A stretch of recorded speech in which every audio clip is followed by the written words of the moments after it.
5 বারের বিশ্ব চ্যাম্পিয়নদের জোড়া আঘাত, 4 বারের বিশ্ব চ্যাম্পিয়নদের রুথলেস থেকে ক্লুলেস হওয়া, কিংবা ডাচ কলোনিয়াল ডার্বির শেষ পর্যন্ত পেনাল্টি ড্রামা, তার সাথে আজকে একে একে ফ্রান্স, নরওয়ে, ইকুয়েডর সবাই নামছে সেই শেষ 16-র গাড়ি ধরতে। রেসে কে জয়ী হবে সেগুলো নিয়ে আলোচনা করব আজকে ডি বক্সে। ডি বক্সে আপনাদের সাথে আছি বলবীর প্রান্তর, এবং আপনারা দেখছেন ডি বক্স চ্যানেল আইয়ের পর্দায় রাত 12:30টায়, তারপর ওটিটি প্ল্যাটফর্ম আই স্ক্রিনে, এবং তার সাথে রেডিও ভূমি 92.8 FM এ শুনতে পাচ্ছেন বাংলা ধারাভাষ্য শুধুমাত্র এই বিশ্বকাপের। এবং বলবীর প্রান্তর যেহেতু যুক্ত হয়ে গেছে আপনাদের সাথে বরাবরের মতো, আমার সাথে আছেন সেখানে আহমেদ বিন পারভেজ। একটু ওয়াইড পাস করলাম সেখানে, যেভাবে মানে ব্রাজিল এরকম ওয়াইড পাস থেকে তারপর শেষ পর্যন্ত একটা দুর্দান্ত গোলে কামব্যাক করে শেষটা রাঙিয়ে শেষ 16তে পৌঁছেছে। Definitely it's a beautiful game so far, এবং সেলেসাওদের জন্য আই গেস যোগো বনিতোটা আবারও সেই পুনরুজ্জীবিত হলো কিনা আহমেদ বিন পারভেজ? আমার তো মনে হয় যে যোগবনিতর ব্যাপার নিয়ে আগে কথা বলার আগে আমার মনে হয় ব্রাজিল তারা যে সার্ভাইভ করে গেছে, তারা যে একটা ম্যাচ জিততে পেরেছে এবং খুব কঠিন একটা ম্যাচ তারা 90 মিনিটে শেষ করতে পেরেছে, সেই ক্রেডিটটা তাদেরকে ডেফিনেটলি দিতে হবে। আর যোগবনিত হোক কিংবা না হোক, অ্যানচেলটির ব্রাজিল যে আসলে জিততে পারে বা জেতার মিশন নিয়ে এসেছে সেটা আমরা গতকাল খুব ভালোভাবে প্রমাণ পেয়ে গেলাম। এগেনস্ট জাপান, যারা খুব কঠিন প্রতিপক্ষ, শুরুতে গোল খেয়ে যাওয়ার পর প্রথমার্ধে প্রেসারে থাকার পর কিছু একটা হয়েছিল আমার মনে হয় ওই ফার্স্ট হাফের যেই টিম টকটা সেইখানে, এবং দ্বিতীয় অর্ধে যখন ব্রাজিল নামলো তাদের দেখে মনে হলো যে পুরোপুরি ভিন্ন একটা পরিকল্পনা, ভিন্ন একটা আমেজ নিয়ে তারা খেলতে নেমেছে, এবং একের পর এক এত আক্রমণ তারা করেছে, আক্রমণের ভলিউম এত বেশি ছিল। শেষ পর্যন্ত জাপান যতই তাদের ডিফেন্স আটোসাটো করুক না কেন, যতই 7-8 জন মিলে লো ব্লকে খেলুক না কেন, ব্রাজিলের গোল আসলে আটকানো সম্ভব হয়নি। এবং সেখানে গ্যাব্রিয়েল মাগালেজের ক্রস, ক্যাসেমেরোর হেডারে ব্রাজিলের সমতায় ফেরা, এবং যখন আসলে মনে হচ্ছিল যে ম্যাচ এক্সট্রা টাইমে চলে যাবে, একে একে চলে গেছে, 90 মিনিট পেরিয়ে এক্সট্রা টাইম চলে গেছে, সেই জায়গায় হঠাৎ করে গ্যাব্রিয়েল মার্টিনেলি, আমি জানি যে প্রান্তর আরেকটু ডিটেলস বলতে চাইবে কারণ তার টিমের প্লেয়ার। ইয়েস, আমার টিমের প্লেয়ার মানে ইংলিশ প্রিমিয়ার লিগ আর্সেনালের সেই গ্যাব্রিয়েল মার্টিনেলি, যিনি কিনা ইপিএল জিতেছেন এই মৌসুমে আর্সেনালের হয়ে। সো সেখানে যাওয়ার আগে টু ফ্যাক্টর নিয়ে কথা বলবো ব্রাজিলের। ব্রাজিল বেসিক্যালি কোথায় জিতেছে সেখানে। First of all definitely Bruno Guimaraes, সে কথা নিয়ে আর কোনো উচ্চবাচ্যই নেই। এবং আরেকটা জায়গা আমার মনে হয় সেটা হচ্ছে, এই বুঝতেই পারছেন কার কথা বলছি, দি বস, দি ডন কার্লো আনচেলত্তি, যার দুর্দান্ত একটা স্ট্র্যাটেজিতে ব্রাজিল শেষমেশ সেই গোলটা পেয়েছে, আদায় করে নিয়েছে, এবং তিনি ইমোশনকে পাত্তা না দিয়ে লজিকে থেকেছেন, বাস্তবতায় থেকেছেন। কি বলবেন ডনের কথা? আমার তো মনে হয় বাস্তবতার থাকার যে বিষয়টা সেটা তার চেয়ে ভালো কেউ জানে না, এবং তিনি আসলে যে টিমটা নিয়ে এসেছেন সেই দলটায় এমন কিছু খেলোয়াড় রয়েছেন যাদের সঙ্গে তার রিয়াল মাদ্রিদ আমলেই বেশ ভালো যোগাযোগ, ক্যাসেমিরোর সঙ্গে তার ভালো কানেকশন, ভিনিসিয়াস জুনিয়রকে তিনিই মূলত গড়ে তুলেছেন, এবং বাস্তববাদী একজন কোচ, যে কারণেই খুব বেশি উচ্ছ্বসিতও হন না, আবার খুব বেশি মুশড়েও যান না। না, তিনি কিন্তু শেষমেশ বলেছিলেন যে তিনি টেনশনে ছিলেন, তার পা কাঁপছিল, এজন্য গোলটা হওয়ার পর উদযাপন করতে পারেননি। বাট না, দিস ইজ ডন বেসিক্যালি। যখন তিনি রিয়াল মাদ্রিদ ছাড়লেন সবাই ভাবছিলেন যে he was the problem, but basically real মাদ্রিদের জন্য কোচ কার্লো আনচেলত্তি সেখানে প্রবলেমটা ছিলেন না, প্রবলেমটা ছিল অন্য একটা জায়গায়। সেটা নিয়ে ডিসকাশন করার অবশ্য সুযোগ পাবো আমরা, বাট স্টিল ব্রাজিলকে শেষমেশ কংগ্রেচুলেশনস। অর্থাৎ ব্রাজিল যে শেষ 16তে পৌঁছবে এই জাপানকে হারিয়ে, যেই জাপান শুরু থেকে লো ব্লকে খেলছে এবং প্রতি আক্রমণে, মুহুর্মুহু আক্রমণে সেই যে গতি, আমরা গতির কথা বলছিলাম, সেই গতি দিয়ে ফার্স্ট হাফটা পুরোপুরি দখল করে রেখেছিল। So heartbreak for the Japan, the blue samurais. আমরা যদি পরের ম্যাচে যাই, সেখানে গ্রুপ পর্বে একটা বেশ কথা চাওয়ার হয়েছিল যে জিতলে জাপান, তারপরে হচ্ছে ড্র করলে নেদারল্যান্ডস, এবং হারলে জার্মানি। ব্রাজিল পড়তে পারে 3 দলের সামনে, এবং 3 দলে কিন্তু এক রাতে বিদায় হয়ে গেছে, এবং সেই বিদায়টা শুরু হয়েছে জার্মানদের দিয়ে। 4 বারের চ্যাম্পিয়ন জার্মানি একদম পেনাল্টিতে লেজে গোবরে পাকিয়ে ফেলেছে। বাট সেখানে যাওয়ার আগে দুজন মানুষকে অবশ্যই কৃতিত্ব দিতে হবে সেখানে। একজন হচ্ছে সেখানে আলভেরো, অর্থাৎ প্যারাগুয়ের যে coach, head coach, Argentine coach, তাকে নিয়ে কথা বলেছিলাম আগেও। বাট তার পাশাপাশি আরেকজন ডিয়েগো কারানজা, তিনি হচ্ছেন প্যারাগুয়ের গোলকিপিং কোচ, এবং তিনি 2022 সালে ইকুয়েডরের হয়ে কিন্তু সেই গোলকিপিং কোচের দায়িত্বে ছিলেন, এবং তার পাশাপাশি এই আলভেরো সেই ইকুয়েডরের কোচ কিন্তু ছিলেন। জুটিটা রান করছে প্যারাগুয়ের হয়ে, এবং দুর্দান্ত রান করছে, বিকজ আমরা দেখেছি যে হিল কি দুর্দান্ত কিপিংটা করেছেন।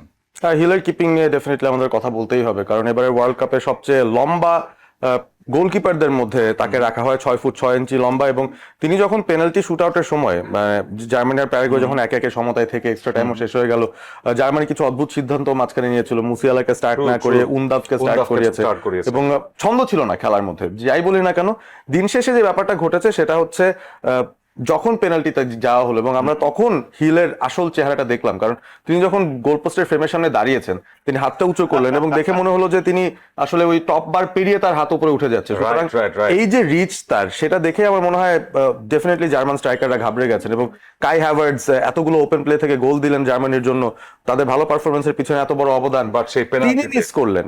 ভোল্টামাদা আরো এক স্ট্রাইকার সাবস্টিটিউট থেকে নামানো হয়েছিল তাকে বোধহয় পেনাল্টি নেওয়ার জন্য, তিনিও মিস করলেন।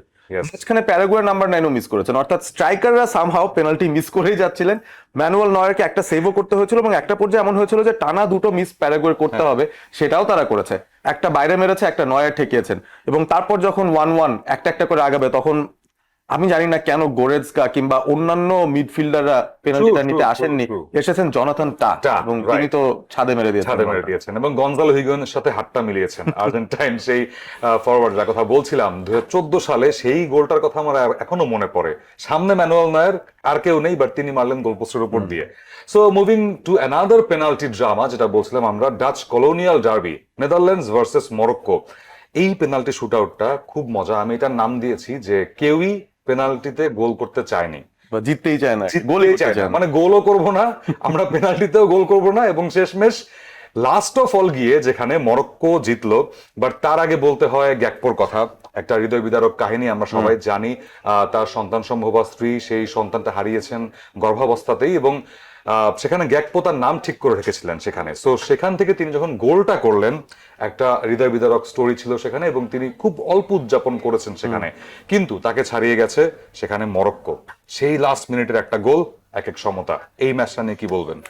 প্রথমে গ্যাকপোকে নিয়ে কিছু বলতেই চাই। আসলে কোডি গ্যাকপো এত কঠিন একটা সময়ে যখন তার সন্তানকে হারালেন, এরকম একটা খবর পেলেন, তারপরও যে তিনি স্টার্ট করলেন, তারপরও যে তিনি নেদারল্যান্ডসকে লিড দিলেন একটা গোল দিয়ে, এইটা কিন্তু তার মানসিক দৃঢ়তার একটা বিরাট বড় নিদর্শন, এবং তিনি আসলে দেশের জন্য লড়াই করেছেন সেই বিষয়টা কিন্তু একেবারেই চোখের সামনে আমাদের পড়েছে। তবে ওই যে মরক্কো, তারা তো আসলে নেদারল্যান্ডসের চেয়ে এক র্যাঙ্ক উপরে ফিফাতে, তারা 7-এ, নেদারল্যান্ডস 8-এ, এবং মরক্কো যে ফাইট ব্যাক করবে এটা সবাই জানতো। তারা একটা গোল দিয়ে কামব্যাক করেছে, 1-1 সমতা, তারপরে এক্সট্রা টাইম, আবারও সেই জার্মানি প্যারাগুয়ের মতো একটা গল্প যেখানে পেনাল্টিতে গিয়েই পৌঁছতে হলো। এবং পেনাল্টিতে যখন দুজন এসছেন, একজন ভারব্রুগেন যিনি নেদারল্যান্ডসের নতুন কিপার, এবারে প্রিমিয়ার লিগে তিনি ব্রাইটনের হোভ অ্যালবিয়নের হয়ে খেলেছেন, আর অন্যদিকে ইয়াসিন বুনো যিনি ওয়ার্ল্ড কাপ প্রুভেন, এবং গত ওয়ার্ল্ড কাপে তিনিই আসলে তার হাত দিয়ে এতগুলো পেনাল্টি ঠেকিয়ে মোরক্কোকে নিয়ে গিয়েছিলেন ওই সেমিফাইনালে। সো দিন শেষে এই দুই গোলকিপার যখন মুখোমুখি হয়েছেন, আমার কাছে মনে হয়েছে যে প্রবাবলি বোনোর পক্ষে ব্যাপারটা যাওয়ার কথা, এবং একটা সুপার সেভও তিনি দিয়েছেন যেখানে সামারভিলকে তিনি পুরোপুরি পরাস্ত করেছেন শুধু ডান বাম করে হেঁটে।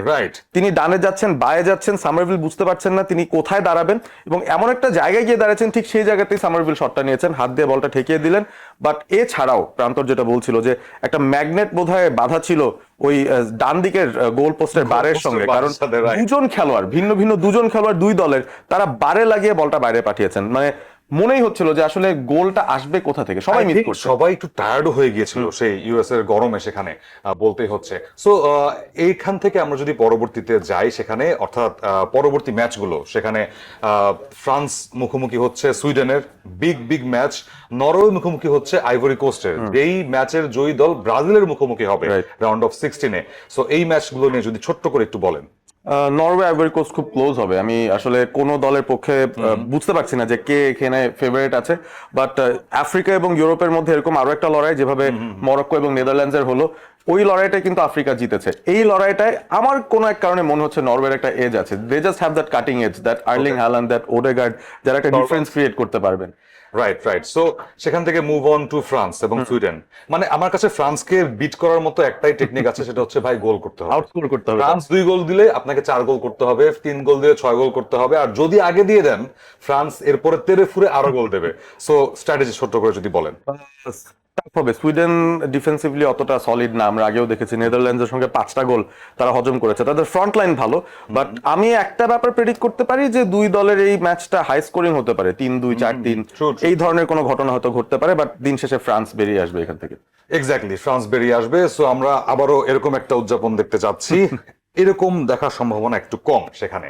সো আজকে অনেক আকার ইঙ্গিত হলো আমাদের এখানে এবং মজাটাও হলো। এই মজা চলবে বিকজ ফুটবল বিশ্বকাপ ফুল অন স্পিডে চলছে সেই রাউন্ড অফ 16 এর দিকে, এবং এই গতির সাথে তাল মেলাতে অবশ্যই প্রথমে ডিবক্স দেখবেন চ্যানেল এর পর্দায়, তারপরে ওটিটি প্ল্যাটফর্ম আইস্ক্রিনে সবগুলো ম্যাচ দেখবেন লাইভ, এবং তারপরেও না পোষালে, ভাষাগত দিক দিয়ে শান্তি না পেলে শুনবেন বাংলা ধারাভাষ্য রেডিও ভূমি 92.8 FM এ। আজকে বিদায় নিচ্ছি বলবীর প্রান্তর এবং আহমেদ বিন পারভেজ। ডি বক্স থেকে দেখা হবে কালকে।